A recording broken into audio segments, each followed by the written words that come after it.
роденият в Алжир футболист има френски паспорт, а у нас е играл и за Вихрен Сандански, за който има 3 гола в 12 мача. Днес Миньор гостува на Фратрия в среща от 26-ти кръг на втора футболна лига. Другите два мача с начален час 15:30 са Лудогорец втори отбор Янтра и Хебър Вихрен.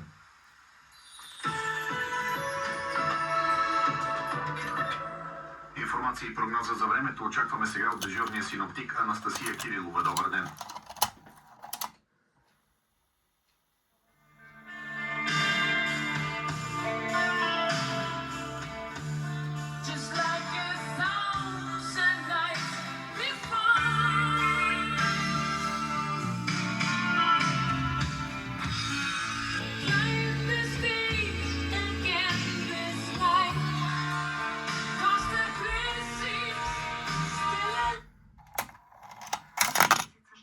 Без съществена промяна.